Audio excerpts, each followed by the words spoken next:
Bonjour et bienvenue à tous au Palais de l'Institut dans cette halle d'honneur pour cette 6e édition des Rencontres Capitales. J'aurai le plaisir d'être à vos côtés tout au long de ce débat dont je suis le modérateur. Les Rencontres Capitales, vous le savez, sont le grand débat d'idées et la rencontre citoyenne de l'Institut de France qui vous propose depuis plus de 10 ans de dialoguer avec celles et ceux qui changent le monde. Elles ont vocation à réunir des personnalités de toute génération, connues ou inconnues, qui sont toutes des personnalités de premier plan. Et les échanges que vous allez avoir avec elles aujourd'hui serviront d'inspiration aux futurs travaux des académies. Ce sont des scientifiques, des intellectuels, parfois des dirigeants d'entreprise, des artistes, des ministres, des médecins, que sais-je. Elles ont toutes en commun la volonté d'aider à décrypter les mutations profondes de notre société et d'un monde qui est en quête de nouveaux repères afin de nous aider à mieux préparer notre avenir. Quel monde réinventer pour demain? Vaste programme, me direz-vous. C'est justement le thème et l'ambition de l'édition 2021 de ces Rencontres Capitales. Et notre premier débat qui les ouvre va contribuer à y répondre. Comment les grandes crises de l'histoire changent et réinventent l'humanité? C'est le sujet, et le moins qu'on puisse dire, c'est que la crise et la notion même de crise est souvent dans une actualité qui est bonne fille avec nous. Je veux parler évidemment de cette crise du Covid qui nous a tous surpris par son ampleur, sa soudaineté qui nous marque d'autant plus qu'elle n'est pas terminée. Elle a confronté chacun d'entre nous à ses propres faiblesses, elle a confronté le monde à sa propre fragilité, alors que d'autres épidémies avaient pu surgir et que le monde en avait l'expérience. Je pense à la peste au XIVe siècle qui emporta plus de 50 millions d'Européens. Je pense évidemment à la grippe espagnole. Je pense également à ces 97% de taux de mortalité de Ebola, épidémie qui a sévi dès les années 70 jusqu'en 2010-12 en Afrique subsaharienne. Bref, les crises épidémiques ont profondément marqué les populations à travers l'histoire. Pas seulement. Il y a d'autres crises, au premier rang desquelles les crises économiques, celle de 1929, les guerres, tout cela a bouleversé nos repères et a pu pousser les individus et les sociétés à se questionner à la fois sur la marche du monde et sur notre propre rapport au monde. Les moments de crise, selon Chateaubriand, produisent un redoublement de vie chez les hommes.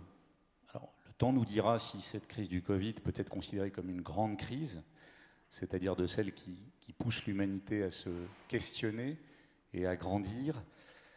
Est-ce que les historiens la considéreront comme telle dans plusieurs dizaines d'années? Est-ce qu'elle aura été un tournant majeur et ce redoublement de vie évoqué par Chateaubriand? On ne sait pas encore, mais il y a cette prise de conscience collective de notre vulnérabilité, alors même que d'autres crises surgissent. Des crises climatiques, des crises environnementales, migratoires, politiques, crise du religieux, alors même que le progrès sous toutes ses formes nous a souvent permis de faire face aux multiples défis de notre époque.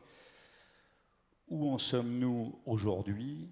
L'humanité est-elle en train de se réinventer ou non? C'est de tout cela dont nous allons débattre ensemble ce matin avec nos invités.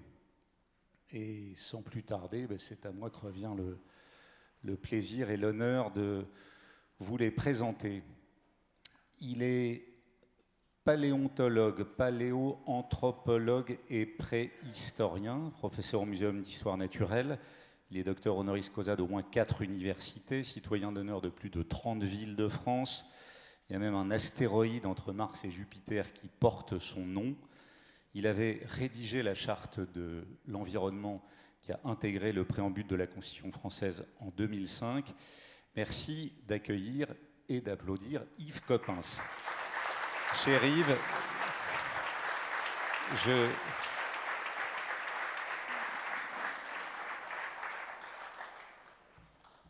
Alors on est au bar, hein. C'est une ambiance de tabouret de bar. Il est agrégé de lettres classiques. Il est professeur d'égyptologie au Collège de France. Il a été également professeur évidemment à l'université. Il est même titulaire de la chaire d'égyptologie au Collège de France. Il est secrétaire général de la commission des fouilles françaises sous la tutelle du ministère des Affaires étrangères. Il est notamment l'auteur d'un ouvrage sur l'Égypte ancienne. Merci d'accueillir Nicolas Grimal, historien, archéologue et égyptologue.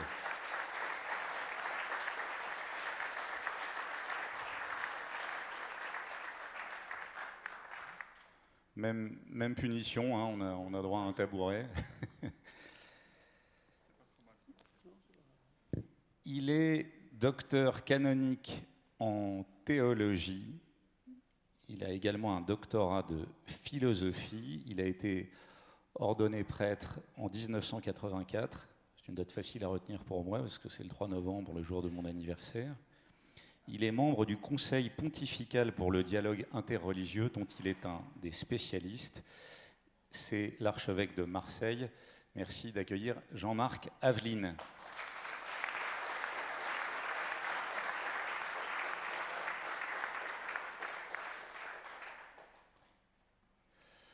Là aussi, Monseigneur, aucun protocole.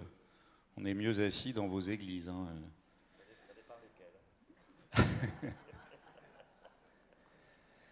Il est économiste, c'est un habitué des plateaux télé. Il est également et surtout professeur à l'université de Bordeaux. Il est essayiste. On lui doit l'horreur politique et surtout l'éloge de l'hypocrisie aux éditions du Cerf. Il a été conseiller auprès du Premier ministre François Fillon. Il était également chargé des relations avec le Parlement.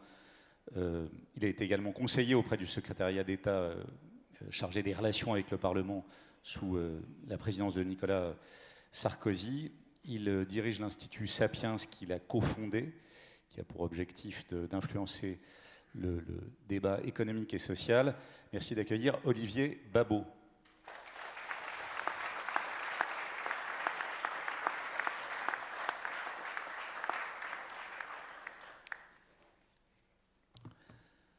Alors, vous le savez, notre débat comportera donc 3 parties. Je vais commencer par poser moi-même des questions à nos amis, les plus larges et les plus ouvertes possibles.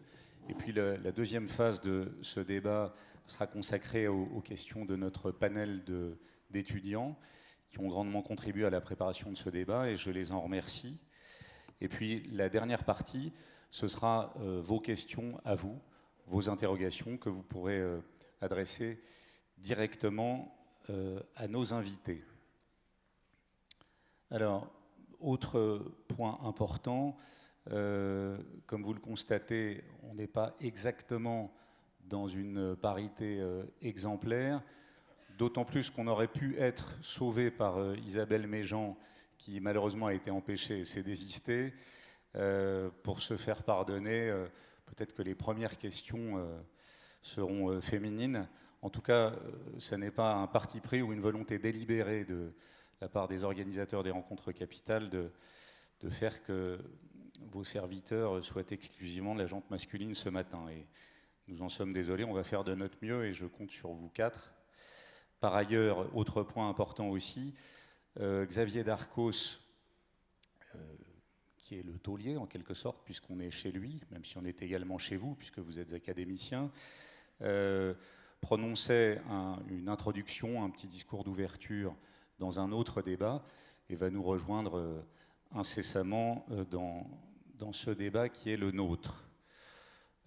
Pas d'autres points pratiques, vous conservez vos masques, pas plus, pas moins. Si, il y a une vingtaine de minutes, il y avait déjà 500 internautes connectés que je salue et à qui je souhaite également la bienvenue. On aura le nombre définitif tout à l'heure, mais c'est déjà important et intéressant dans ces temps de Covid que même ceux qui sont restés chez eux puissent assister à ce débat. Yves Coppens, c'est vous qui allez essuyer les plâtres, mais vous en avez l'habitude. Vous êtes un spécialiste du monde vivant, de notre environnement et de son évolution. Ma question est simple, les crises lui sont-elles nécessaires? Alors je dirais d'abord que spécialiste du monde vivant, pour un spécialiste de fossiles, c'est pas très bienvenu, quoi. L'environnement est vivant. Parce que les bestiaux auxquels j'ai affaire, en général, ils ne sont pas très, très bruyants. Oui, je vous dirais comme ça, de manière un peu brutale, les crises, en effet, parfois participent, aident, accélèrent les choses, mais elles ne sont pas forcément nécessaires pour faire avancer la société et les évolutions générales de ce monde vivant dont vous parlez. Alors, vous raisonnez... Comment je raisonne? Oui. Vous raisonnez... C'est mon boulot. Je n'ai pas de doute là-dessus. Hein. Vous raisonnez, j'allais dire en millénaires, mais c'est plus, même en millions d'années. Milliards. En milliards d'années, pardon. Donc, à l'échelle de vos travaux et de ce raisonnement, est-ce qu'on peut parler de grandes crises ou de grandes étapes complexes qui ont permis à cet environnement de se régénérer, de se réinventer? Oui, d'abord, je voudrais dire quelque chose à propos de millions et de milliards d'années. Quelque chose à propos du Covid, et non pas du Covid. Covid, c'est la maladie, donc parlons simplement de la bestiole. Donc ce petit Covid, il a quand même 4 milliards d'années. Enfin, ses grands-parents ont 4 milliards d'années.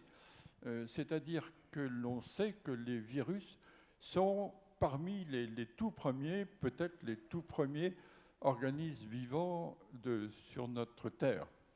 Et peut-être que ces virus, à l'origine, n'étaient pas parasites, parce que quand on est parasite, il faut des hôtes, c'est-à-dire s'ils ont les premiers, ils ne peuvent pas être parasites forcément. Mais les hôtes sont très vite venus, c'était probablement les bactéries, et ils se sont installés dans ces bactéries et sont devenus de vrais parasites. Et ces parasites, bien sûr, cherchent de nouveaux hôtes. Et ce fichu petit Covid a trouvé l'homme et il s'y plaît bien.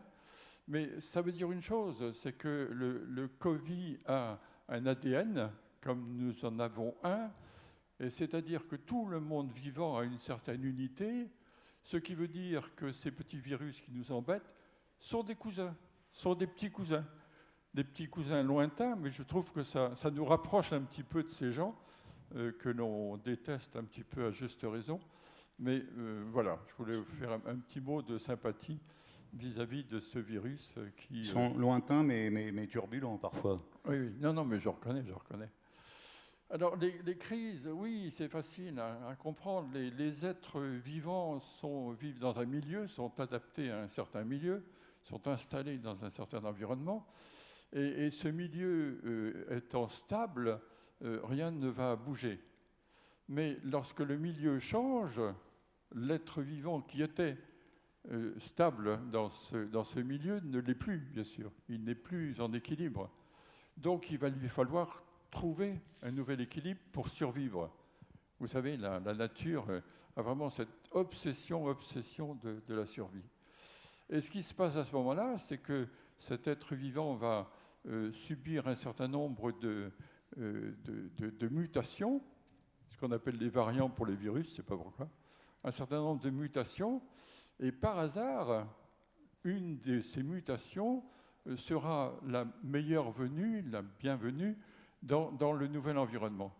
Donc, petit à petit, d'un individu à quelques individus et finalement à toute une population, l'espèce précédente va devenir l'espèce suivante, elle va se transformer. Donc, en ce sens, oui, les crises climatiques, les crises environnementales ont un rôle essentiel, ont même le rôle essentiel dans la transformation de la vie. Et en ce sens, ces crises sont particulièrement intéressantes. Quant aux crises environnementales, là je prends ma casquette de géologue, elles sont permanentes. Depuis le début, depuis la perception de l'univers, notre perception de l'univers, c'est-à-dire 14 milliards d'années. Vous voyez les milliards, c'est que je vous les avais annoncés. Hein. 14 milliards d'années pour la perception de l'univers, 4 milliards d'années pour le début de la vie. J'interrogerai tout à l'heure. Donc, 14 milliards d'années, première perception de l'univers. Qu'est-ce qu'on perçoit? On perçoit une matière. Et on perçoit tout de suite une matière qui change. Dès le début, elle change. Ça commence par des tout petits trucs, et puis ça devient des trucs un peu plus compliqués qu'on appelle des particules, et puis un peu plus compliqués qu'on appelle des atomes, un peu plus compliqués qu'on appelle des molécules. Autrement dit, tout change. Et depuis le début, on sait que tout change tout le temps. Tout change tout le temps. C'est-à-dire qu'il ne faut pas... C'est un peu la raison de cette réunion aujourd'hui. Il ne faut pas s'attendre à ce que notre situation change. De toute façon, demain sera différent d'aujourd'hui. Mais il n'y a aucune raison de penser que demain sera moins bien qu'aujourd'hui. Je pense même tout à fait le contraire. Le pire n'est jamais sûr, en quelque sorte. Ben, forcément, oui. C'est bien commun, d'ailleurs. Quand on dit aux paléontologues qu'est-ce qui va se passer, on n'en sait rien, puisque ce qui va se passer est véritablement circonstanciel. Donc c'est très commode, on ne peut pas répondre. Donc merci, j'ai fini. Merci. Alors, Nicolas Grimal, donc Yves Coppens ne veut pas nous dire ce qui va se passer, et en plus, il ne nous facilite pas la tâche, puisqu'il raisonne en milliards d'années. Est-ce que d'abord, vous avez un micro qui marche, je l'espère? Oui. Parfait. Et vous raisonnez peut-être, vous, dans des termes moins lointains. Je pense à l'histoire de l'Antiquité, dont vous êtes un grand connaisseur, et même plus que cela, comme l'histoire de l'Égypte ancienne. Quelles ont été leurs grandes crises? Ou plutôt, y a-t-il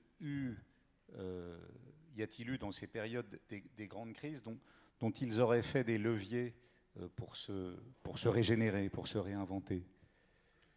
Oui, si vous voulez, je vais rebondir sur ce qu'a dit mon estimé ami et confrère Yves Coppens. Oui, estimé... encore un petit coup. On est à l'académie et ils sont chez eux en même temps, oui, donc on ne peut pas les... Si on ne se flatte pas, on est foutu. Oui, disons que moi, je change d'échelle, mais je ne change pas de raisonnement. Effectivement, lorsque nous avons réfléchi au thème de ce débat qui nous réunit il y a maintenant quelques années, la question fondamentale était: est-ce que l'histoire est une série d'accidents imprévisibles? Et est-ce que c'est ça qui fait bouger les choses? Ou est-ce qu'il y a une logique dans le développement historique? Alors on est un peu pris entre les deux, puisque, comme l'a très bien dit Yves Coppens, nous sommes en développement continu. Aujourd'hui est différent d'hier, et demain sera, et je partage tout à fait son optimisme, meilleur. Quoi qu'en disent toutes les Cassandres actuelles, nous allons quand même vers une évolution de l'humanité qui, jusqu'à la catastrophe finale, sera plutôt positive. Alors, est-ce qu'il y a des grands mouvements, et je pense que c'est le sens de votre question, qui provoquent des bouleversements irréversibles? D'abord, je voudrais dire que les catastrophes ou les accidents sont par nature imprévisibles. Ou quand on les prévoit, c'est trop tard. On ne les voit pas venir. Bien. Donc il y a effectivement dans le monde un certain nombre d'événements qui se sont passés. Je pense par exemple à l'éruption du volcan de Terra, qui a amené un bouleversement dans la Méditerranée orientale extrêmement important. Mais on pouvait d'autant moins le prévoir qu'il n'y avait pas les outils dont nous disposons aujourd'hui pour prévoir les mouvements de l'écorce, des plaques, etc., etc. Certaines sociétés se sont un peu spécialisées dans la prédiction de ces catastrophes, puisque je vous ai parlé d'éruptions volcaniques. Il existe dans le nord du Pérou des sociétés qui, dans cette zone fortement soumise à des évolutions et à des mouvements de plaques tectoniques, étaient habitués en quelque sorte à des éruptions volcaniques et à des catastrophes. Donc ils ont appris à observer leur environnement pour trouver des signes précurseurs. C'est ainsi que vous avez des cultes d'une énorme araignée qui ressemble à une tarentule, qui avait pour particularité de sortir de terre quand venait le danger. Donc les habitants du nord du Pérou savaient que quand il y avait une prolifération d'araignées, c'était pas bon. De même, quand la concha se déplaçait vers le sud, là aussi, c'était pas bon. Il y avait un réchauffement des eaux. Donc, il y a des signes que l'on apprend à observer. Alors ça, c'est, si vous voulez, simplement sur le plan de la description de la catastrophe. Qu'est-ce que ça change ? Au milieu du XIIe siècle avant notre ère, il y a eu en Méditerranée orientale un mouvement extraordinairement fort qui a été un mouvement migratoire.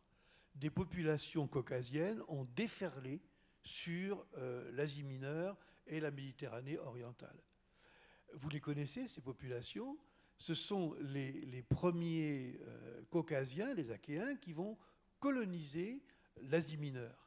Donc ils vont prendre la succession des Hittites qui étaient installés là, qui sont des Turkmènes, hein, qui étaient installés là. Qu'est-ce que ça donne sur le plan historique ? Eh bien, ça va donner une implantation, par exemple, de Troie. La ville de Troie va se créer à ce moment-là. Et cette ville de Troie, elle va fédérer en quelque sorte ces populations qui vont continuer à se répandre sur l'ensemble du bassin méditerranéen. Les Achéens font partie, à Caïoi, ils font partie de ces populations. Et ils vont descendre vers l'Égypte, ils vont descendre vers ce qui n'est pas encore le Maghreb. Et là, ils vont être arrêtés. Ils vont être arrêtés. À l'époque, c'est Ramsès III qui règne. Et il arrête ces populations que les sources égyptiennes appellent les peuples de la mer. Donc ces peuples de la mer, ne pouvant plus progresser, vont se répandre un petit peu partout. Et ils vont modifier les cultures qui sont sur place. Ils vont créer un nouveau type culturel en faisant disparaître certaines civilisations. Ougarit, par exemple, disparaît complètement à cette époque-là. Or, Ougarit, c'est la plaque tournante entre l'Asie mineure jusqu'au Taurus et le monde méditerranéen. Cette plaque tournante disparaît. Imaginez, Venise disparaît.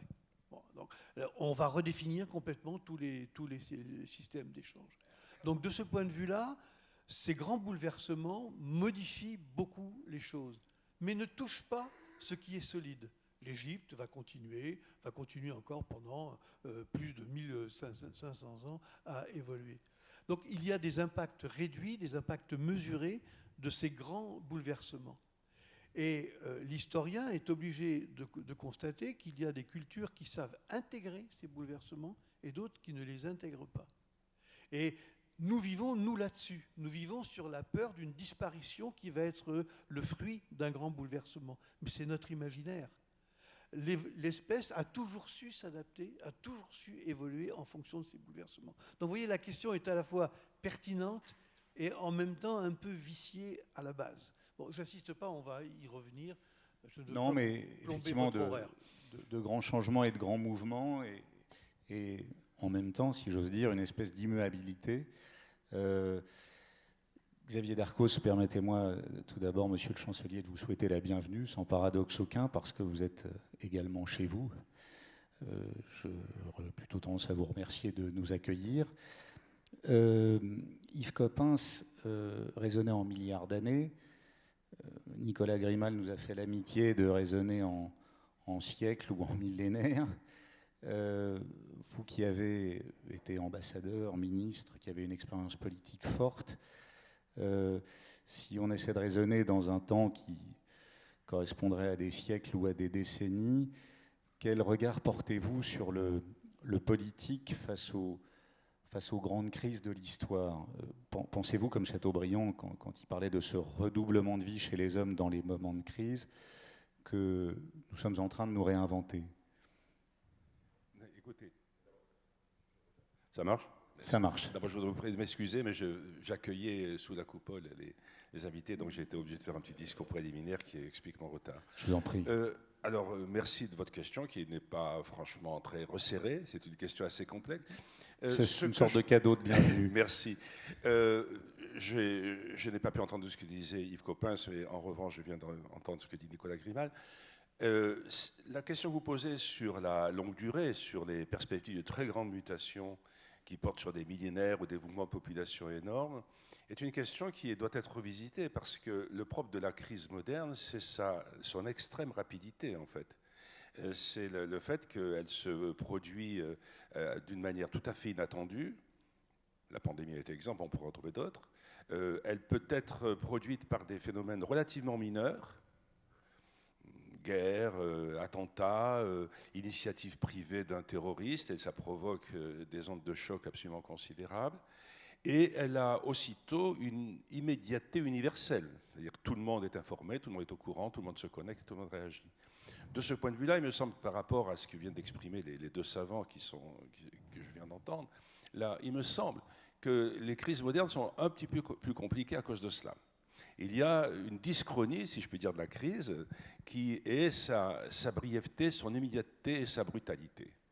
Au point d'ailleurs qu'on voit réactiver des théories polémologiques. Par exemple, on voit réapparaître un historien de la guerre américain, M. Madison, réévoque ce qu'il appelle le piège du Thucydide, c'est-à-dire en fait qu'une crise entre deux entités relativement mineures peut provoquer un affrontement frontal et une guerre totale et absolue dans le monde entier.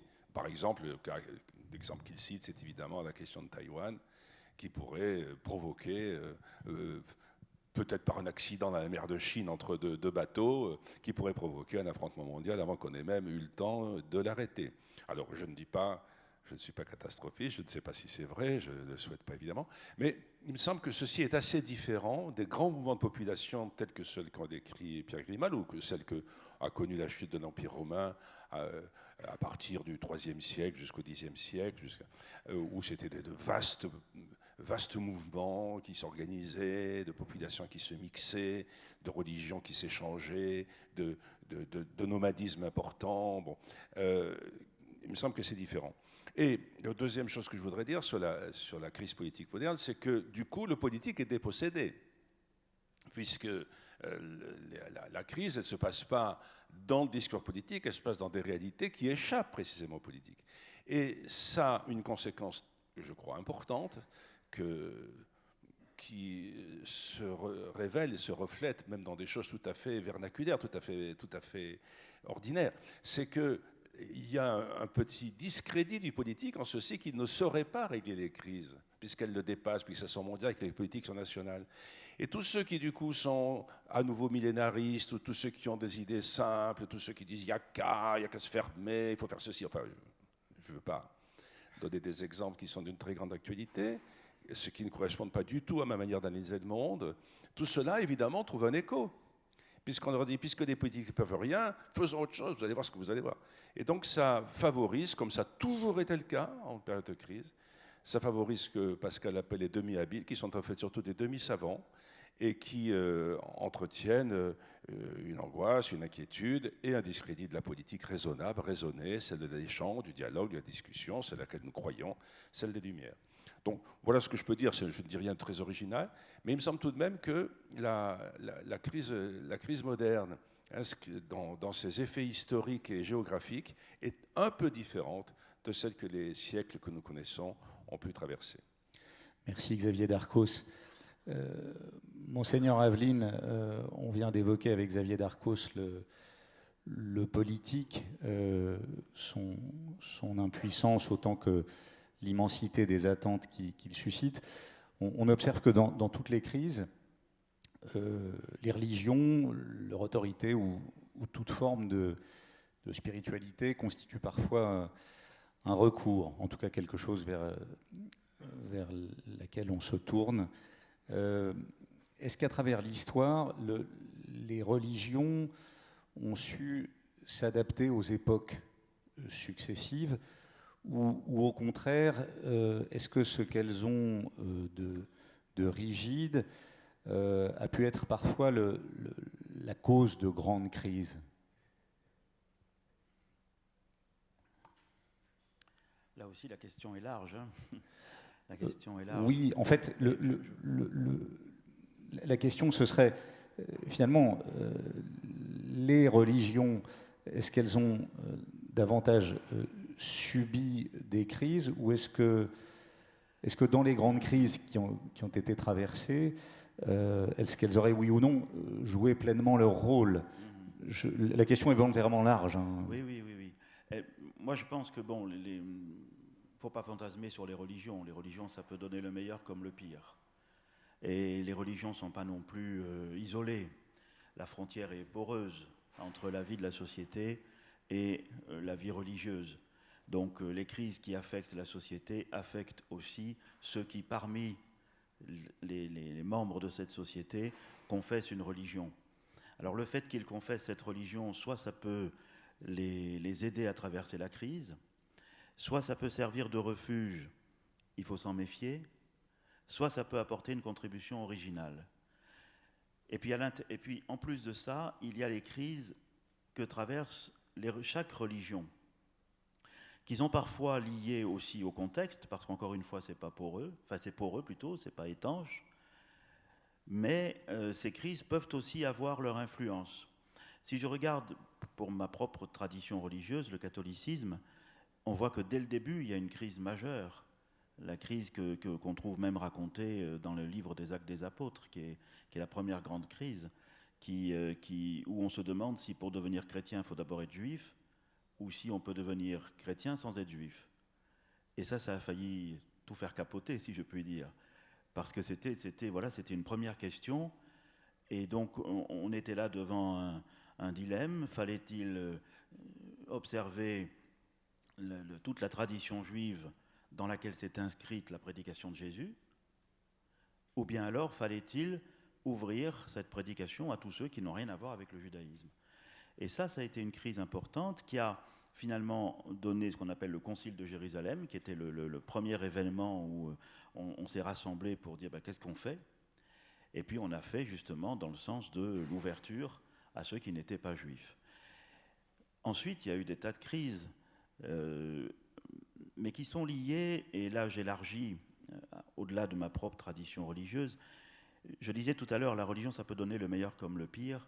Il me semble que les monothéismes qui prétendent être fondés sur une révélation de l'absolu courent toujours le risque de succomber à la tentation de confondre l'absolu de Dieu avec l'absolu de la religion.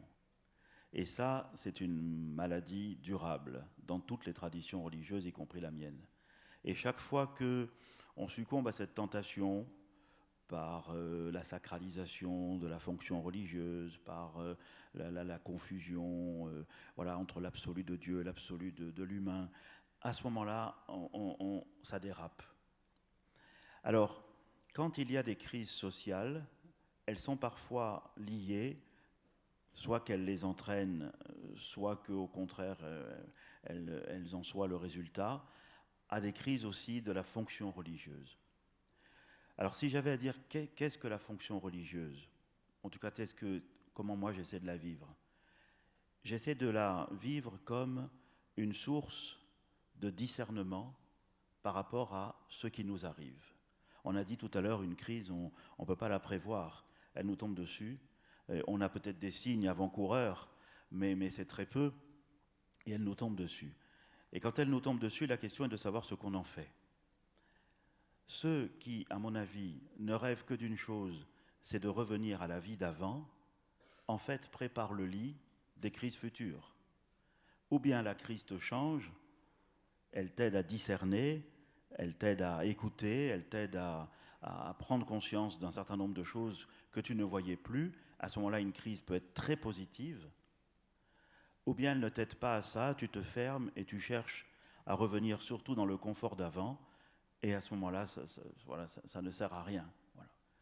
Mais Monseigneur, vous évoquez justement la question de l'éphémère, enfin du temporaire, au sens où une crise aurait quelque chose de temporaire par rapport au fait qu'il y aurait à l'issue d'une crise, dès lors qu'on a acté de la fin de la crise, une sorte de retour à la normale, pour reprendre une expression couramment usitée aujourd'hui.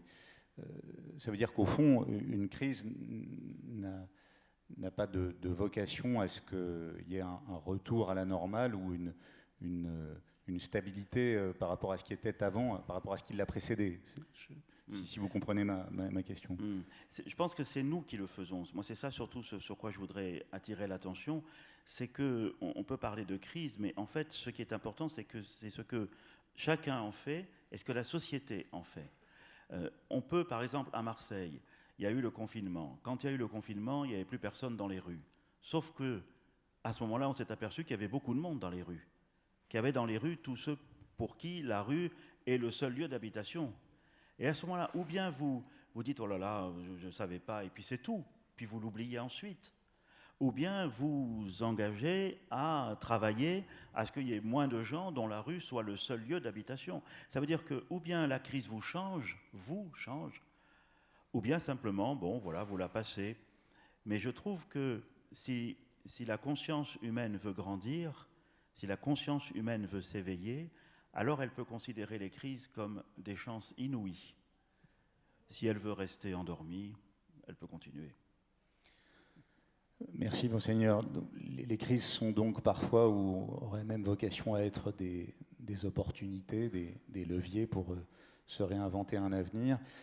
Olivier Babot, Monseigneur Aveline évoquait à l'instant ceux qui sont dans les rues malgré les confinements, puisqu'ils sont dans les rues, et c'est parfois la conséquence de crises économiques graves. S'agissant justement de crises économiques ou de leurs conséquences, est-ce qu'on n'observe pas parfois en macroéconomie des surréactions à des crises, ou est-ce qu'à l'inverse, on ne sous-réagit pas par rapport à certaines crises, y compris des crises à venir qui peuvent avoir déjà des conséquences économiques, démographiques, politiques désastreuses, que ce soit la question de l'environnement, du climat, de la migration. C'est vraiment la question qui s'adresse à vous en tant qu'économiste. Oui, merci. Merci de votre invitation. Je suis ravi d'être là. Alors, on demande beaucoup aux économistes de prévoir. Je crois qu'on a beaucoup remplacé les augures ou les pitis. Comme ça n'existe plus, on demande aux économistes. Et vous savez ce que disait Pierre Dac, la prévision est difficile, surtout quand elle concerne l'avenir. Et plus sérieusement, je crois que c'est Paul Venn qui dit quelque chose comme la seule chose qu'on apprend de l'histoire, c'est qu'on n'en apprend rien et qu'on n'apprend jamais, malheureusement. Alors c'est très compliqué, en effet, d'essayer d'interpréter le futur ou de voir ce qui va se passer à partir du passé, parce que c'est jamais tout à fait la même chose. Mais enfin, quand même, on peut arriver parfois à essayer de remarquer des schémas. Alors il y a un schéma terrible, hein, c'est celui qui est signalé par Nicolas Taleb dans son fameux livre Le Signe Noir, c'est qui dit que par définition, ce qui détermine l'histoire, c'est les trucs qu'on n'a pas prévus. Si on avait prévu le 11 septembre, on aurait évité que, évidemment, les terroristes rentrent dans les tours. Si on avait prévu le tsunami, on se serait préparé en conséquence, et donc ça n'aurait pas eu les conséquences. Donc par définition, la crise, c'est ce qu'on n'arrive pas à prévoir. Ensuite, moi j'aime toujours bien, c'est une vieille habitude académique qu'on a tous sans doute, mais partir des étymologies, et je trouve que la question d'aujourd'hui, la question de la table ronde, elle est super bonne. Comment les crises transforment et réinventent l'humanité. Ce réinvente, je trouve qu'il doit nous interpeller. C'est quand même bizarre, on se dit a priori, tiens, l'humanité, est-ce qu'elle s'invente? Bon, d'abord, crisis. Crisis en grec, c'est l'idée de jugement, c'est l'idée de discernement, c'est le moment du choix, c'est le moment où vous allez devoir faire un choix, une sorte de moment de vérité. L'idée inventio, en latin, c'est trouver. D'ailleurs, on dit l'invention d'un site archéologique, ça paraît bizarre, mais c'est ça, c'est parce qu'on le trouve. Et alors, ce qui est très intéressant, c'est que la crise, elle permet à l'humanité de se retrouver. Et très exactement, elle a de la résilience, elle démontre sa capacité de résilience quand elle se retrouve à l'occasion de ces moments de vérité. C'est ce que, par exemple, Jared Diamond, dans Upheaval, a montré dans ce livre. Alors, il doit y avoir une traduction française du titre, mais je ne la connais pas, où il explique, il regarde plusieurs grands moments de vérité. Il y a la Finlande, le Japon, notamment, je crois, les États-Unis, et il dit qu'est-ce qui a fait que certains pays ont pu rebondir et d'autres non. Ils ont pu rebondir quand ils ont eu un sens des responsabilités, quand ils ont eu une prise de conscience de ce qui s'est passé. Donc ça, c'est une vraie leçon.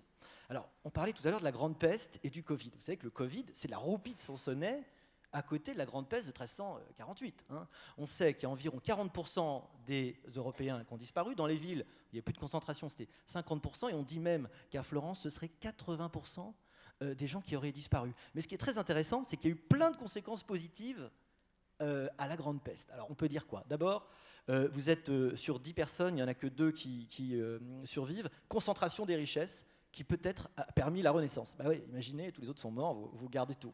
La deuxième chose très intéressante, c'est que ça a probablement précipité la fin de la féodalité. Parce que les gens ont accouru dans les villes c'était des endroits francs, et ce nouveau rapport entre offre et demande qui a été créé dans ces espèces de zones franches a permis l'avènement du monde moderne. Troisième chose passionnante, la main-d'œuvre est devenue hyper rare, et du coup on a même dû faire une loi sur les salaires maximum.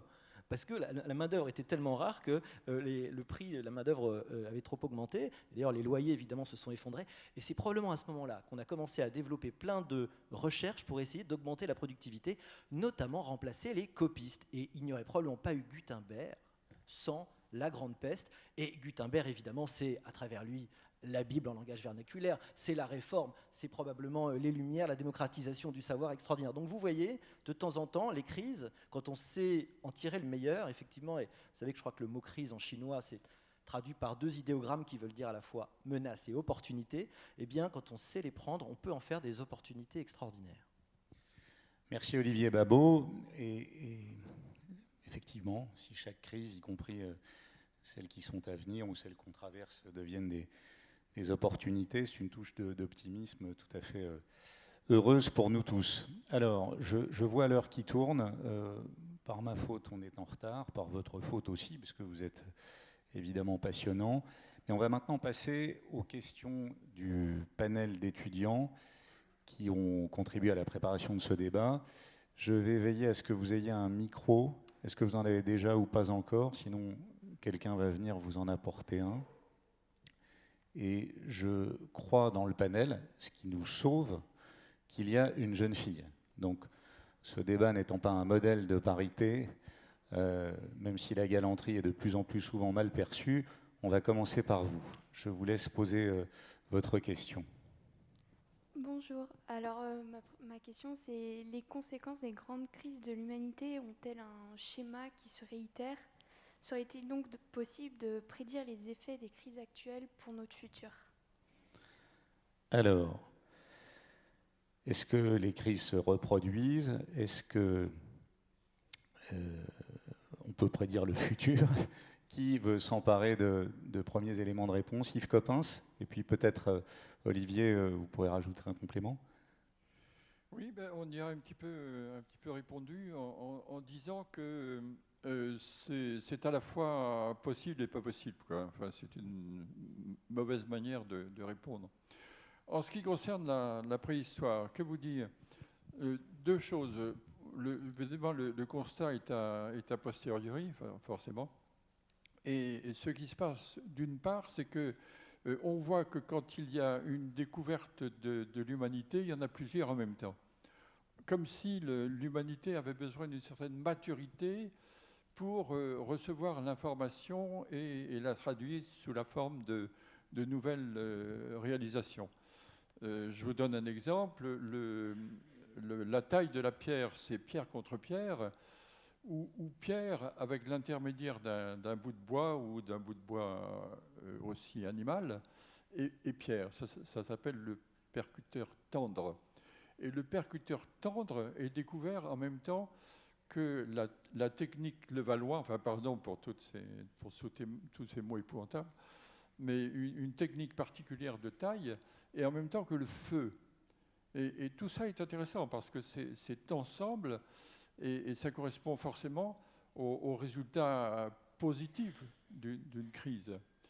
Alors un autre exemple pour vous montrer comment ça se passe parfois et comment ça prend du temps à se maturer, l'exemple de la cuisson de l'argile. On découvre la cuisson de l'argile dès 25 000 ans, avec des petites statuettes à travers toute l'Europe et une partie de l'Asie. Et cette cuisson de l'argile n'est pas du tout de suite utilisée pour faire des récipients. Et en Extrême-Orient, les récipients apparaissent dès 20 000 ans, ce qui est extrêmement tôt, alors qu'en Occident, il faut attendre 7 000, 8 000 ans pour voir l'argile utilisée de cette façon. Autrement dit, ça complète et confirme ce que je disais précédemment. Les découvertes se font, et puis apparaissent ou n'apparaissent pas aux yeux du préhistorien. Et ces découvertes ne sont retenues et utilisées par la société que lorsqu'elle atteint une certaine maturité. Alors je pense que c'est la même chose pour les crises. Les crises, on les subit, elles vous tombent dessus, et puis ensuite on en tire ou on n'en tire pas ce qu'il conviendrait d'en sortir. Olivier Babot, peut-être un complément de réponse rapide. très rapidement. Un journaliste un jour m'a dit, après une interview, « Bon alors, la bourse va monter ou descendre ?» Je lui dis, c'est comme les chiffres du loto. Si je connaissais ce qui va se passer demain, je serais immensément riche.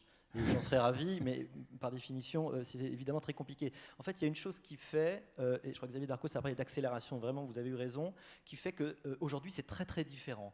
Il a fallu à peu près 50 ans à 60 ans pour l'avion, pour avoir 50 millions d'utilisateurs.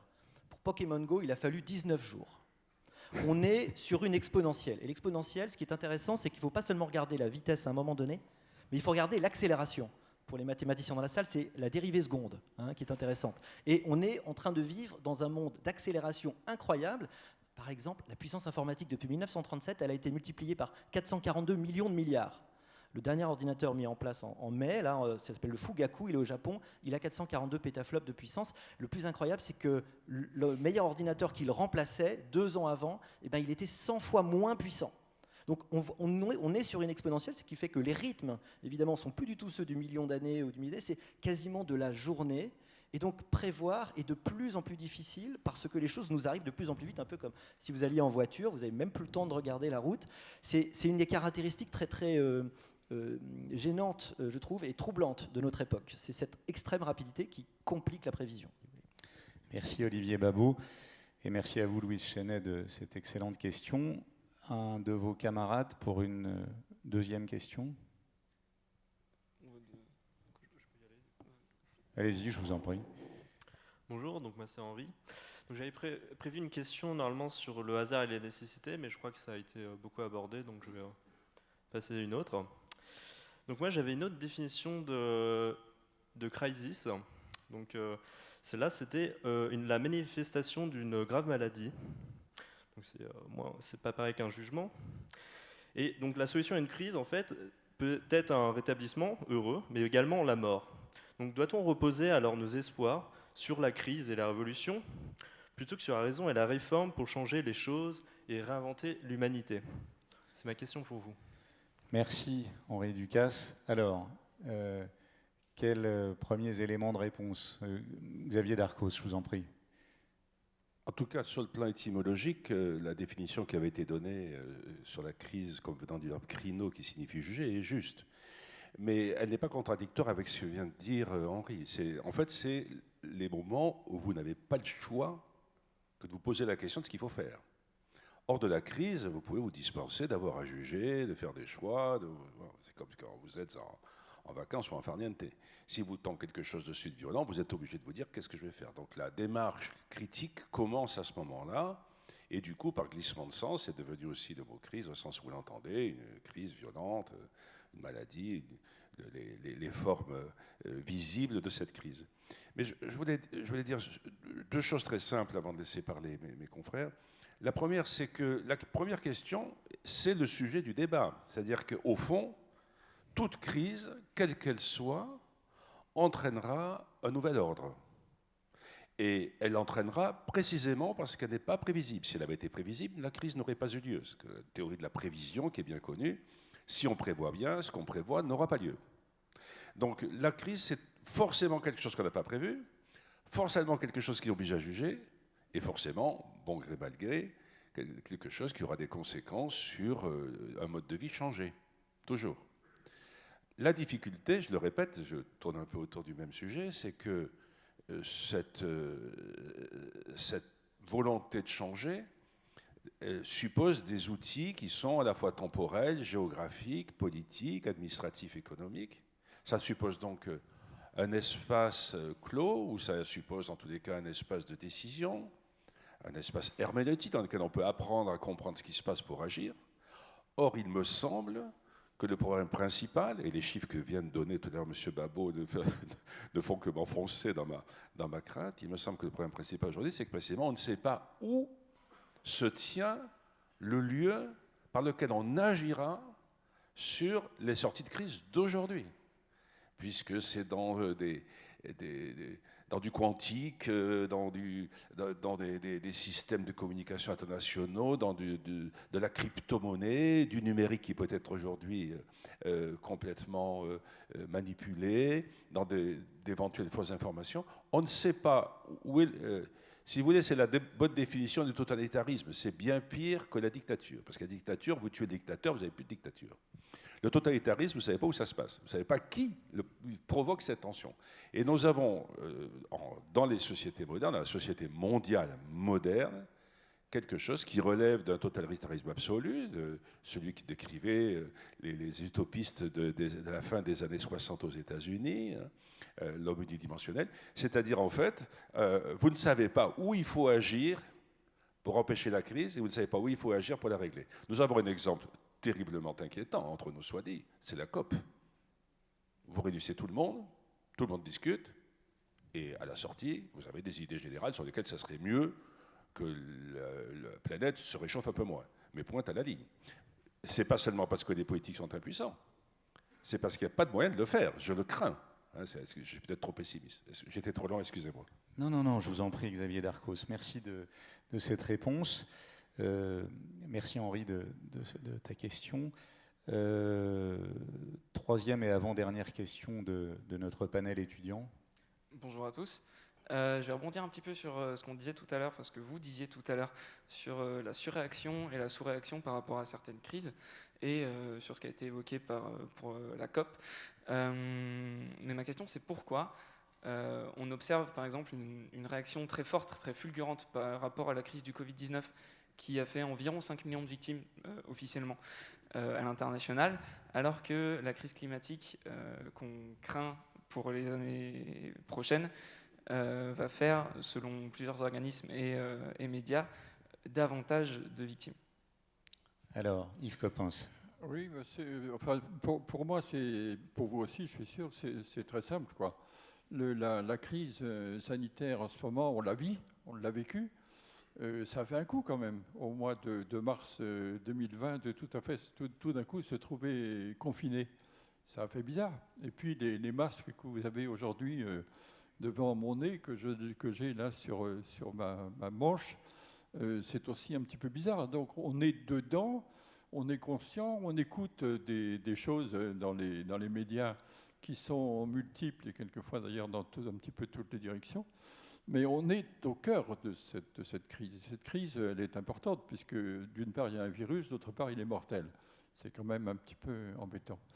La crise climatique, on en est de plus en plus conscient. Moi, je trouve qu'il y a une bonne prise de conscience, au moins d'une partie de l'humanité, mais elle n'est pas immédiate. Regardez dehors, le temps qu'il fait aujourd'hui, c'est un temps d'automne. Après tout, on a eu 4 saisons pendant un certain temps en Europe. On continue à les avoir à peu près.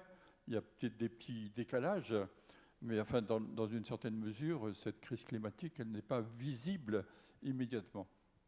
Au point que il se trouve que j'ai un ami qui est météorologue, et je lui ai dit l'autre jour, arrête de dire les normales saisonnières. Que ça veut dire? On dit d'une part qu'il y a une crise, et puis d'autre part, tu nous parles de normales saisonnières. Alors ça l'a amusé, il a dû le dire une fois dans la présentation météorologique suivante, mais depuis, il y a toujours les normales saisonnières. On devrait dire les normales saisonnières d'avant. D'ailleurs, je serais ravi, puisque ça rejoindrait mon travail, puisque moi, c'est le passé qui m'intéresse, enfin qui m'intéresse, bien sûr, l'avenir aussi. Mais dans le passé, au moins, les normales saisonnières, ça me dit quelque chose. Aujourd'hui, ça ne devrait rien me dire. Merci. Merci Yves Coppens. Monseigneur Aveline, un élément supplémentaire. Oui, par rapport à votre question, et c'est vrai qu'il y a une accélération actuellement, vous l'avez décrite, elle fait peur même quand on vous écoute. Moi, il y a 2 points qui me paraissent importants, sur lesquels il faut réfléchir. C'est que cette accélération, ce contexte dans lequel nous sommes, a un impact sur notre capacité ou pas de décider. Et ce que j'observe, c'est que ce qui gagne aujourd'hui, c'est l'indécision. L'indécision le plus longtemps possible. Comme si on avait d'ailleurs l'illusion que pour être libre, il faut garder le maximum d'options. C'est un peu vrai, mais ce n'est pas tout à fait vrai non plus. C'est-à-dire que l'indécision est quelque chose qui nous taraude, parce qu'évidemment, on voit ça va tellement vite, il y a tellement de données maintenant à prendre en compte, que même pour les choix de sa vie, on reste indécis le plus longtemps possible. J'avais lu quelque part sous la plume d'un prêtre de Lyon il disait « Les vies stériles sont celles qui n'ont pas su choisir ». Et pour choisir, c'est tout un processus, c'est écouter, discerner, agir, engager. Voilà. Et je pense que ça, le contexte dans lequel nous sommes rajoute à la difficulté cette indécision. Et l'autre chose, c'est quand même, me semble-t-il, l'individualisme. Et une des erreurs, peut-être, de notre société, en tout cas moi je le vois comme ça, c'est d'avoir érigé l'individualisme en principe d'organisation sociale. Et c'est pour ça que ça nous touche moins. Il y a plein de gens qui meurent. Moi, je suis en lien avec un jeune prêtre italien qui a été chargé par son évêque d'être chapelain sur les bateaux qui recueillent les migrants en Méditerranée centrale. Il me tient au courant de tout ce qui se passe là, et en particulier de tout ce qui se passe en Libye actuellement. Et c'est honteux. C'est honteux que l'Union européenne continue à subventionner des mafias déguisées en garde-côtes libyens et qui font de telles choses inhumaines dans des camps qu'il faut bien appeler des camps de concentration. Mais ça nous touche moins que le Covid, parce qu'évidemment, nous, on ne va pas en mourir de ça. Alors voilà, alors du coup, on laisse. Et cet individualisme est notre forme de cancer, finalement, qui ronge notre société et qui nous empêche d'être vraiment affectés par la douleur des autres et qu'elle entre dans notre processus de décision. Tant qu'il n'y a pas ça, l'individualisme conduit au virus de l'indifférence. Et le virus de l'indifférence nous fait peut-être encore plus de mal que les autres. Yves Coppens, vous vouliez ajouter quelque chose ? Reprendre un petit peu ce qui a été dit tout à l'heure à propos de l'accélération. Bien sûr, on constate ça. Et l'accélération, elle est considérable, mais elle est due à plusieurs choses. Bien sûr, la communication aujourd'hui, ça va de soi. Communication physique, on peut se balader n'importe où à travers la Terre entière et même au-dessus. Et puis communication électronique, bien sûr, tout le monde sait ça par cœur. On peut là, le cher modérateur, appeler un ami quelque part sur la Terre sans aucun problème. Il se trouve, c'était amusant, tout à fait banal, mais que pendant le confinement, j'ai siégé dans un jury de thèse. Il se trouve qu'étant donné mon âge, ça m'arrive souvent, j'ai présidé ce jury de thèse. Et j'ai présidé ce jury de thèse de mon salon. Or, ce jury de thèse, il était fait de jurés qui étaient aussi bien en Europe qu'en Indonésie qu'aux États-Unis. Donc il y en avait un qui se levait, il était en pyjama, et l'autre qui se couchait, il était en pyjama. Et finalement, il n'y avait qu'une question d'horaire qui importait. Le reste n'avait pas d'importance du tout. Alors, je veux dire par là qu'il y a cette rapidité, donc, qui explique bien ça, et d'autre part, le fait qu'il y a une démographie complètement différente. Les progrès de l'humanité, les changements de l'humanité, les réactions aux crises dépendent aussi de la démographie. Songez qu'il y avait quelques milliers d'individus, probablement, il y a 3 millions d'années. J'y étais, hein. C'est à ce moment-là qu'est apparu l'homme. Je peux vous en parler, je l'ai vu naître. Oui.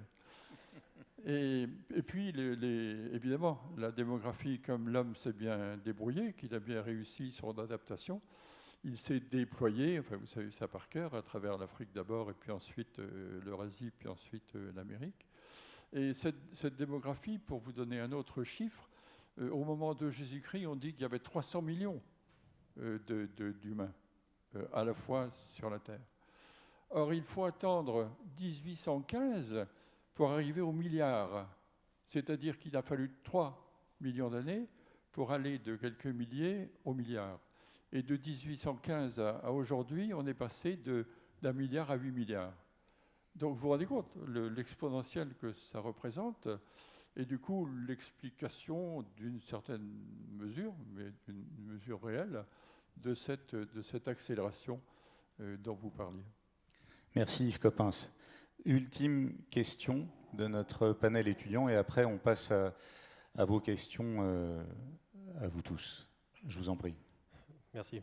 Je m'appelle Mathieu.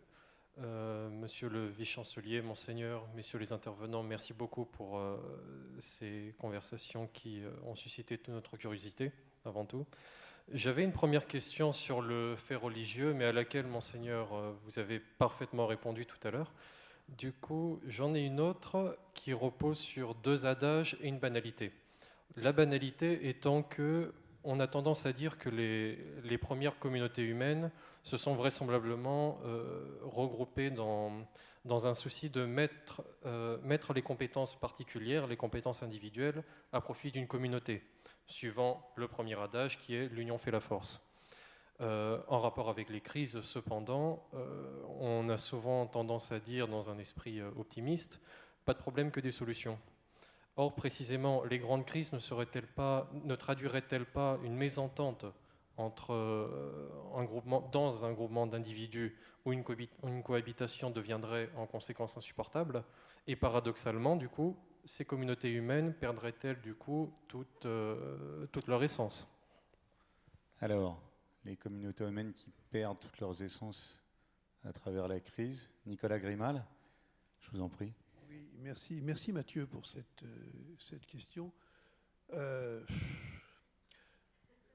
On revient en fait, Monseigneur Aveline, avec la sagesse qui est la sienne, a posé la bonne question tout à l'heure en disant que c'est une question d'individualisme ou de sens de la collectivité. Effectivement, et Mathieu, c'est un peu ce que vous dites aussi, il y a un moment où, quand la crise arrive, hein, on en a beaucoup parlé, on vous a fait de l'étymologie, c'est vrai, c'est le moment du choix. Mais c'est aussi ce que dans la philosophie classique on appelle le kairos, c'est-à-dire que vous avez l'occasion. Les choses sont là. Alors il faut savoir s'en emparer. Comment est-ce qu'on peut s'en emparer? Et comment est-ce qu'on peut s'en emparer pour correspondre au souci profond de l'espèce qui est de survivre en fait? Comment transformer du négatif en positif? Ça dépend. Si on reste sur le terrain, disons, spirituel, ça dépend des principes et des choix que l'on a. Et de ce point de vue-là, Mathieu, votre évocation des premières communautés chrétiennes me paraît effectivement, qui est restée d'ailleurs dans la liturgie, 2 ou 3 réunis en ton nom. Ces premières communautés étaient une façon d'affirmer des valeurs qui étaient des valeurs de survie du groupe. Alors évidemment, quand vous avez un tremblement de terre qui vous tombe dessus ou une épidémie, quelles sont les valeurs auxquelles vous allez faire référence? Est-ce que c'est sauver sa peau?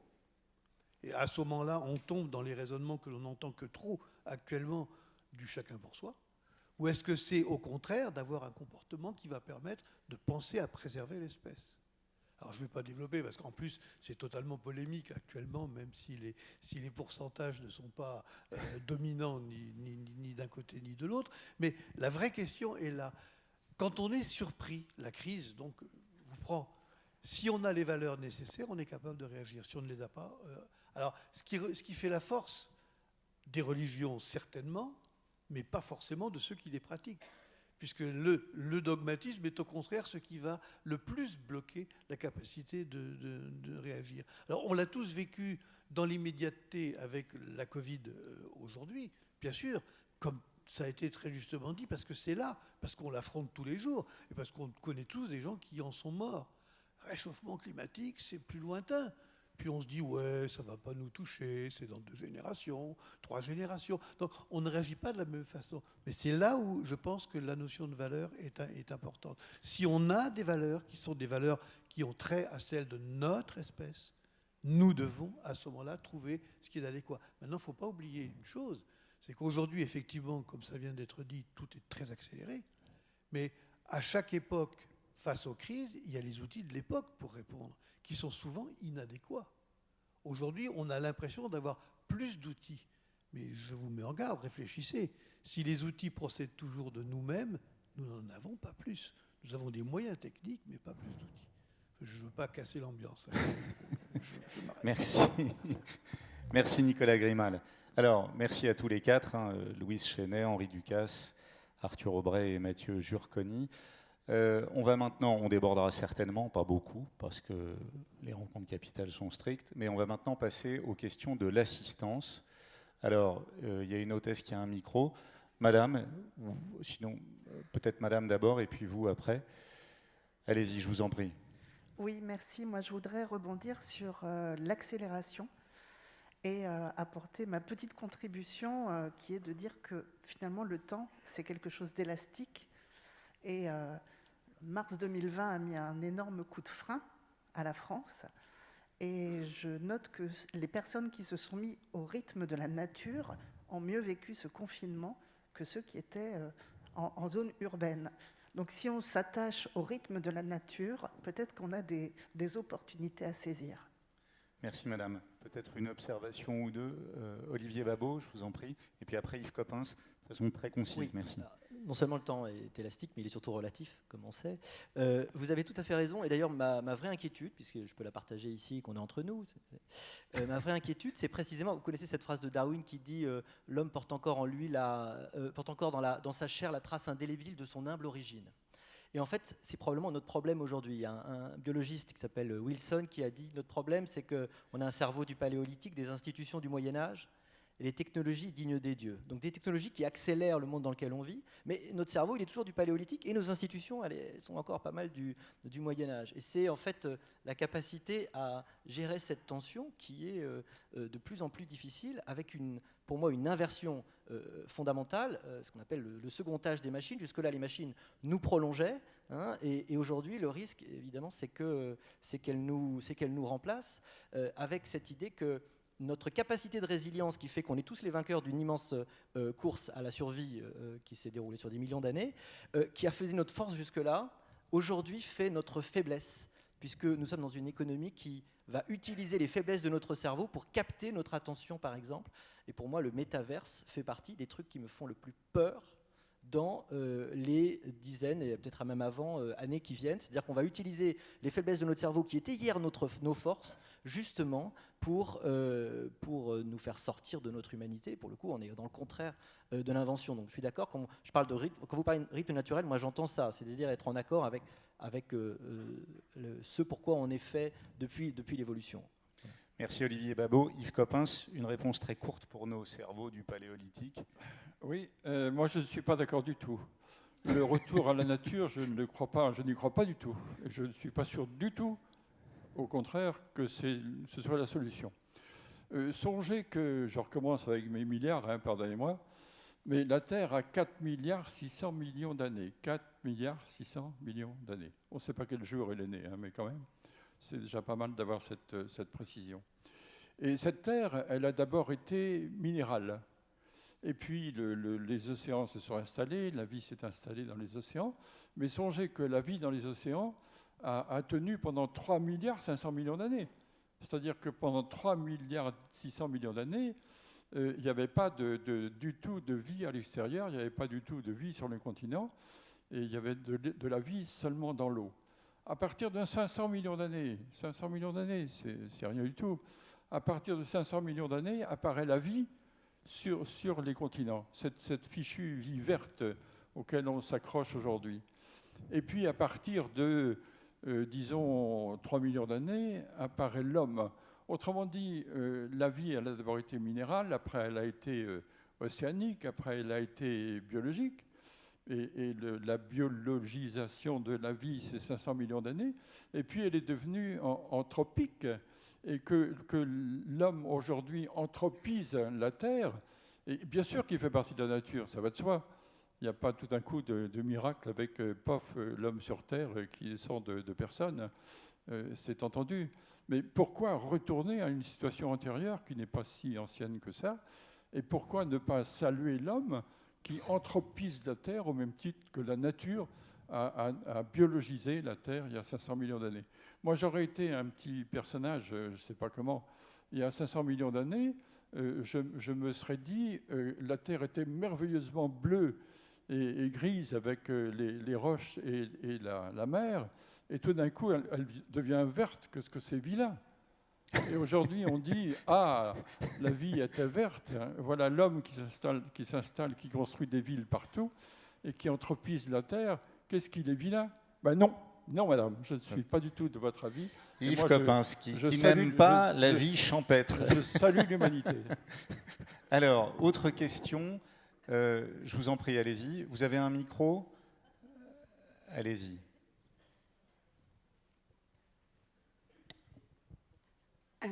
Si c'est sur la vie à la campagne, Yves Coppens vous répondra. Allez-y. Alors, Je viens de la campagne, justement, donc d'abord merci d'avoir organisé ça, parce que c'est ouvert à toutes et tous. Je vous en prie. Et du coup, je trouve ça extrêmement intéressant. Je suis justement une provinciale. Alors, je suis arrivée un petit peu en retard, donc peut-être que ça a été évoqué au début. Je reprenais le titre de votre... Comment les grandes crises de l'histoire changent et réinventent l'humanité. Et je voulais simplement vous interroger, vous, sur cette notion, enfin, la réinvention de l'humanité, en fait. Ça m'interpellait parce que si on veut avancer, si on veut en sortir, parce que c'est pas juste comment est-ce que les crises changent l'humanité, mais comment est-ce qu'on peut aller vers le mieux, peut-être, ou éviter d'aller dans le mur, d'un point de vue social, écologique, etc. Je me disais... réinventer, ça veut dire inventer à nouveau. Donc on considère qu'on doit peut-être faire table rase et recommencer sur quelque chose. Or, vous évoquez le fait que c'est nécessaire d'apprendre de l'histoire et qu'au contraire, on oublie souvent d'apprendre de l'histoire. Il n'y a pas très longtemps, je relisais le fameux adage de Darwin. Moi, j'avais toujours cru que c'était celui qui était le plus fort qui s'en sortait, mais non, en fait, c'est celui qui sait s'adapter et qui s'adapte le mieux qui s'en sort. Et la crise du Covid, moi, d'un point de vue de l'extérieur, comme ça, je me suis dit quand même, moi qui ai 42 ans passés, donc j'ai grandi dans une espèce de société qui était très individualiste et où on ne se préoccupait pas de l'avenir, notamment écologique. Moi, ça m'a rassurée, en fait, comment on a réagi à cette crise, parce que tout le monde autour de la Terre a dit stop. Et on a été en capacité tous, enfin, à un moment donné, même les dirigeants ont dit stop. Et j'accélère juste pour en terminer sur... Enfin, si Einstein aussi disait qu'il n'y avait que des solutions, ceux qui disent qu'il n'y a que des problèmes, c'est pas bonne façon de prendre les choses. Et donc, ma question, est-ce qu'il ne faudrait pas plutôt se dire que ce n'est pas les crises, en fait, qui doivent réinventer l'humanité, sinon on ne va pas y arriver. Est-ce que ce ne sont pas les êtres humains qui doivent poursuivre l'évolution de l'humanité? Alors, qui veut s'emparer de cette question? Est-ce que ce sont... Olivier Babot, je vous en prie. Courte réponse. J'aime bien comment ça finit, c'est une question large. Ça me permet de dire que le problème du climat, c'est un problème économique tout bête, ça s'appelle le passager clandestin. Personne ne veut être celui qui fait l'effort. La Chine a dit, allez-y, faites vos efforts, nous, pour l'instant, on va continuer à pouvoir se développer. Et donc, le passager clandestin, c'est celui qui jouit de la croisière sans en payer le prix. Donc ça, c'est un très vieux problème. Il n'y a pas beaucoup de solutions, sauf évidemment dans les formes de contraintes. Deuxième remarque à propos de votre question, et donc très très rapidement, c'est que la biologie évolutionniste montre que si nous sommes, encore une fois, tous présents dans cette pièce, c'est parce qu'on a fait à la fois de la compétition et de la coopération. C'est-à-dire qu'il y a beaucoup, je suis désolé, il y a de l'égoïsme dans l'évolution. Et à un moment donné, c'est nos propres gènes qu'on veut passer, c'est nous qui voulons survivre, etc. Mais on n'aurait pas survécu, on ne se serait pas développé. Et on est bien, ce fameux zoon politikon dont parle Aristote, cet animal politique, animal collectif, qui n'est rien tout seul. On ne serait jamais devenu homme si on n'était pas en groupe et si on n'avait pas, par exemple, appris à chasser en groupe. Et ben, cette capacité, c'est heureusement ce qui fait cette coopération dont on est capable. La vraie question que vous posez en filigrane, en fait, c'est le projet prométhéen de transformation de la nature. Je crois que c'est ça dont Yves Coppens parlait. Finalement, il n'y a pas vraiment de nature. Et ben, est-ce qu'on doit le poursuivre ou comment on doit le poursuivre? Je remarque juste pour terminer que sachez qu'aucun fruit qu'on mange n'est naturel. Il a été sélectionné par l'homme, que les chiens n'existaient pas, ce sont des loups qu'on a là aussi sélectionnés par l'homme.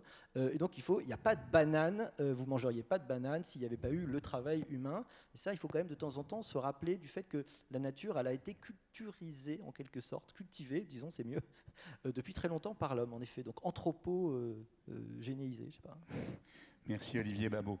Derrière nous, il y a une question, monsieur, on va vous apporter un micro. Donc, courte question et courte réponse. Alors, Yves Coppens, mais très brièvement. Bien sûr, non, mais c'est juste une réponse. Culturiser, ça me plaît beaucoup. Et par ailleurs, nous qui sommes scientifiques, on connaît bien l'histoire de la collaboration et de la compétition en même temps. Et à chaque fois qu'on a une coopération, c'est une coopération compétitive. Merci Yves Coppens. Je vous en prie, votre question. Oui, bonjour à toutes et à tous. En effet, la planète est aujourd'hui anthropisée, comme le disait Yves Coppens, depuis 3 millions d'années. Le problème, c'est l'impact de l'action de l'homme et sur la biodiversité, donc sur le vivant, et sur les changements climatiques. Ce qui engendre une possible perte d'ici 2050, d'après l'IBES, l'équivalent donc du GIEC, les plus grands scientifiques de la biodiversité, la perte de près d'1 million d'espèces d'ici 2050. Donc la question que je pose aux intervenants, c'est une question philosophique. quelle responsabilité nous avons vis-à-vis justement de ces espèces vivantes et comment ces espèces vivantes, à votre avis, vivent cette crise qui est imposée par l'homme? Merci.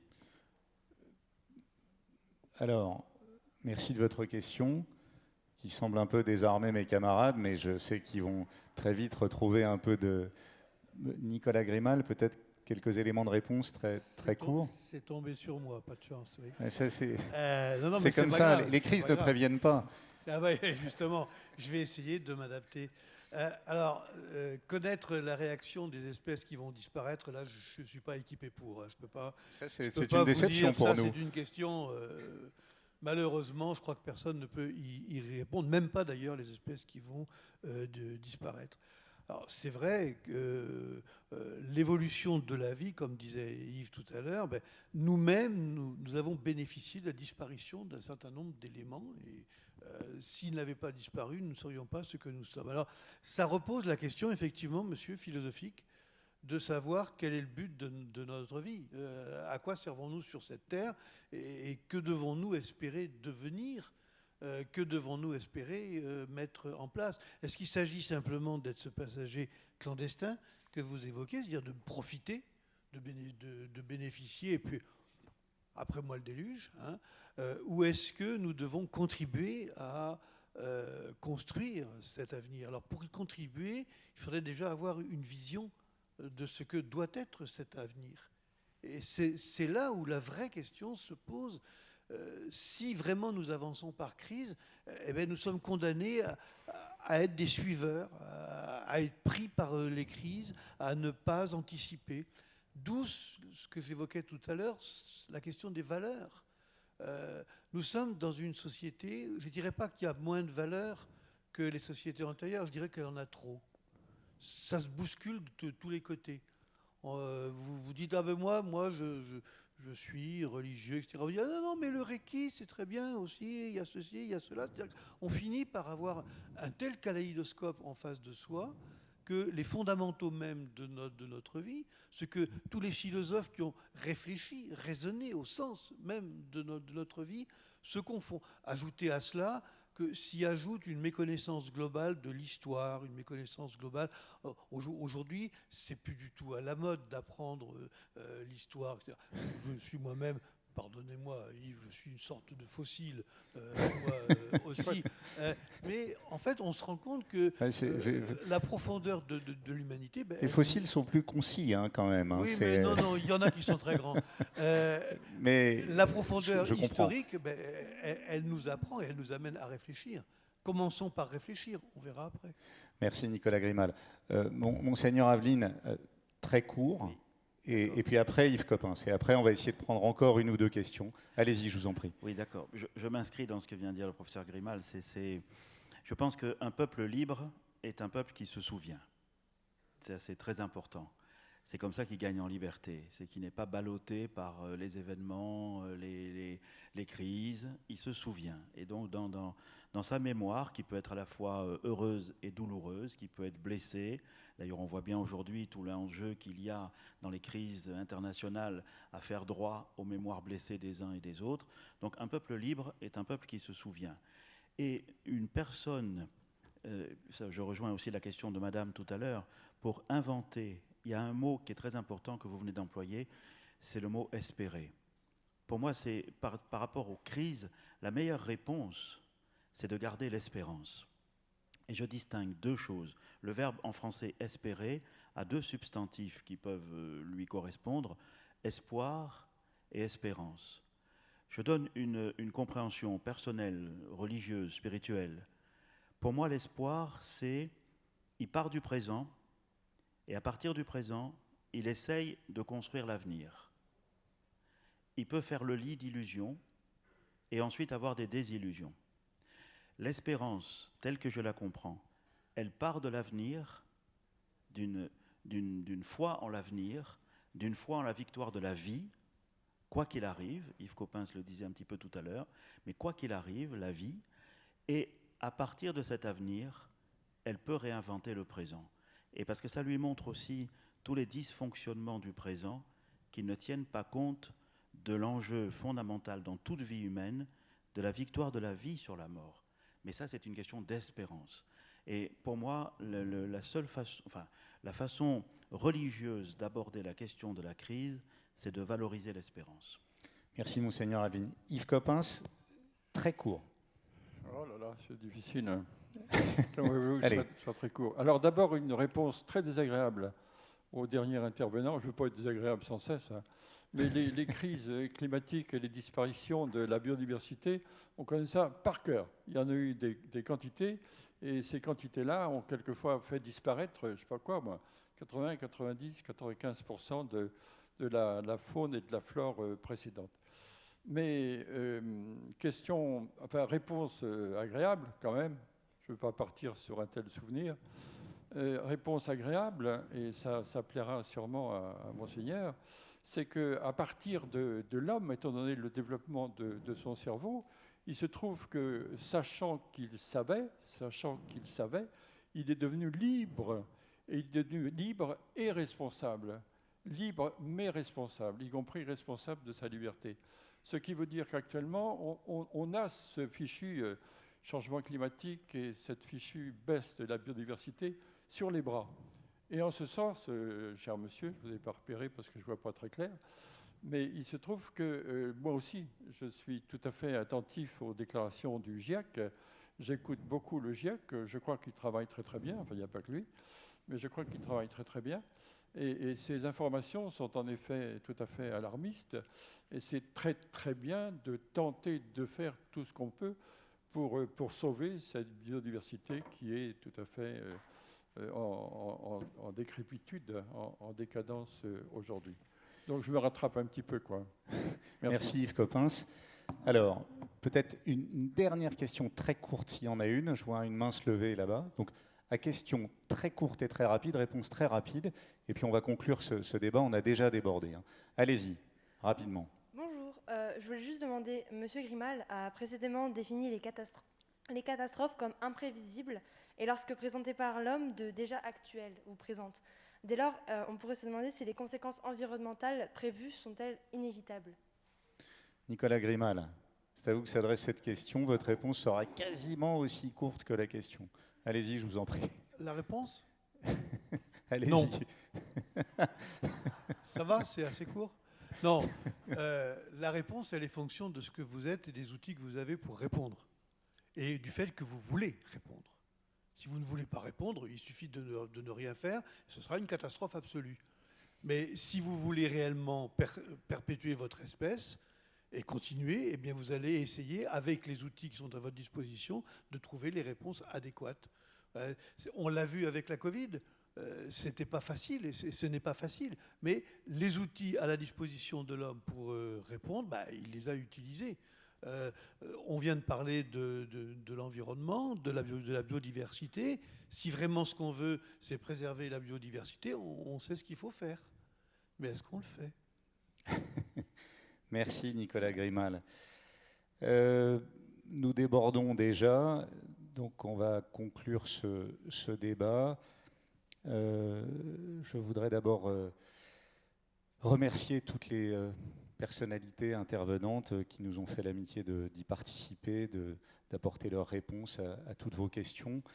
Des remerciements particuliers à l'Institut de France et à son chancelier Xavier Darcos qui nous fait l'amitié de nous accueillir. Petit rappel, lorsque vous quitterez cette salle, des règles Covid, toujours, les gestes barrières, le masque que vous avez eu raison de conserver. Autre chose aussi, une librairie se situe dans la deuxième cour de l'Institut qui vous permettra de vous procurer les livres des personnalités intervenantes si vous le souhaitez. Merci également à tous nos amis connectés puisque ce débat était diffusé en streaming et en live et 20 minutes avant ils étaient déjà 600, donc je ne sais pas combien ils sont à l'instant. Il me reste également à vous remercier à tous, le panel Attignan, comme vous, un public qui était impliqué, engagé, attentif. Et puis un merci infini à tous les 5 de vos interventions et de vos réponses. À bientôt.